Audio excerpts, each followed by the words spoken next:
Então o Portugal, ele é utilizado por muitos autores, ele facilita a compreensão e a construção de algoritmos, independente de qualquer linguagem de programação. Se você aprendeu a fazer algoritmos em Portugal, você facilmente converteria esses algoritmos em linguagem de programação que pudesse ser utilizada em um computador. No entanto, nada impede que você utilize uma linguagem de programação real, né, para estudar lógica, nada impede. Você não precisa aprender um Esperanto, por exemplo, para entender como é que uma língua funciona, para depois aprender inglês ou francês. Você nem mesmo precisa saber falar português bem. Você pode não falar português bem e mesmo assim aprender inglês. Então, nós partimos do princípio que se você tiver uma linguagem sintaticamente simples, ou seja, suficientemente simples para não te dar trabalho com relação à compreensão de como as palavras, os comandos da linguagem são escritos, você pode utilizar essa linguagem para aprender lógica. É o que nós estamos fazendo aqui com a linguagem Python. A linguagem Python ela é sintaticamente simples, certo? Mas uma linguagem suficientemente poderosa para resolver os principais problemas do mundo real. Para que você possa utilizar a linguagem Python, você vai no site, né, www.python.org. Você faz o download do Python para o sistema operacional que você quiser, Windows, Linux ou Mac OS. Você instala, clicar, instalar, prosseguir até ele ficar instalado. E a gente pode começar a utilizar o Python aqui no nosso curso. Não é objetivo meu aqui ensinar exatamente como instalar o Python, apesar de ser muito fácil, muito simples. Tente fazer, se não conseguir, vai no site, procura o suporte, pede alguém que já instalou. E aí você pode começar a utilizar. A partir do momento que o Python esteja instalado, você pode começar a utilizar.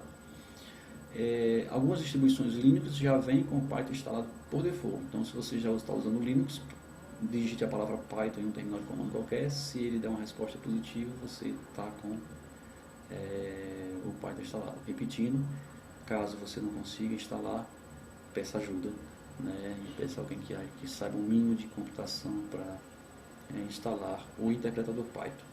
A partir desse ponto é que nós vamos poder começar a utilizá-lo no nosso curso. Bom, supondo que você já tenha instalado o Python corretamente, a gente vai fazer alguns exercícios no Python daqui a pouco. Mas antes vamos estudar um conceitinho simples de uma coisa chamada variável. Vocês viram agora há pouco, voltando aqui no nosso exemplo, que no nosso algoritmo em Portugal, nós usamos aqui o A para representar uma informação qualquer que deveria ser fornecida ao computador. Essa informação qualquer, em seguida, ela também, depois de fornecida ao computador, ela é impressa pelo computador ou mostrada pelo computador em algum lugar. Bom, então as variáveis, elas são nomes que representam os dados. Elas se assemelham às variáveis da álgebra. É o mesmo princípio das variáveis da álgebra. Na prática, elas representam um endereço de memória e um tipo de dado que está guardado nesse endereço. Algumas linguagens são muito restritivas com relação ao tipo de dado. Então, algumas linguagens de programação, você tem que dizer exatamente que variáveis você vai utilizar no seu programa, quais são os tipos de cada variável que você no seu programa. Então, elas dão esse trabalho ao programador. O programador tem que se preocupar muito bem com os nomes das variáveis que ele vai utilizar e com os tipos dessas variáveis. Outras linguagens nem tanto. O Python não é tão rígido com relação aos tipos de variáveis e você pode ficar mais tranquilo com relação a esse problema, um trabalho a menos que você tenha na utilização dessas variáveis. Em Portugal, português estruturado, as pessoas também não se preocupam com definição de tipos de variáveis. Um autor ou outro realmente coloca, antes do algoritmo, coloca os tipos das variáveis. Isso é uma questão pessoal de escolha de cada um. No nosso caso aqui, utilizar tipos de variáveis, definir claramente todos os tipos de variáveis que você vai utilizar no seu algoritmo, só serviria para complicar ainda mais a nossa vida. Nós não vamos utilizar isso, nós vamos utilizar as variáveis e definir os tipos delas à medida que elas forem sendo criadas e utilizadas nos nossos algoritmos. O único detalhe que nós temos que ver com relação às variáveis é o nome da variável deve sempre começar com um caractere alfabético. E, obviamente, podem ter algumas restrições com relação ao tamanho do nome, né? Alguns exemplos válidos podem ser, por exemplo, A, como nós já utilizamos, a letra A minúscula, o underline com qualquer coisa na frente, pode ser um número ou uma letra ou qualquer símbolo na frente, o nome, x, y, xx, w, taxa média, são exemplos válidos para números e variáveis. Alguns exemplos inválidos: uma variável nunca pode começar com um número, nem com sinal de negativo, nem com sinal de positivo, não pode começar com número, não pode ser só números, não pode começar com caracteres especiais como o asterisco, a barra invertida, a barra simples, não, ponto de exclamação, ponto de interrogação. Essas variáveis aqui provocam erros de sintaxe por parte do interpretador de comandos. Quando ele encontrar uma definição de variável dessa forma e começando com um desses símbolos, ele vai te dar uma mensagem de erro. Então nós vamos ver a principal operação que você pode fazer com as variáveis é a atribuição. A atribuição é a primeira, é a mais simples operação. E no caso dos algoritmos, é a partir de uma atribuição que a variável é criada. Então você cria, você atribui, você coloca um nome que você vai usar como variável, você atribui alguma coisa a ela.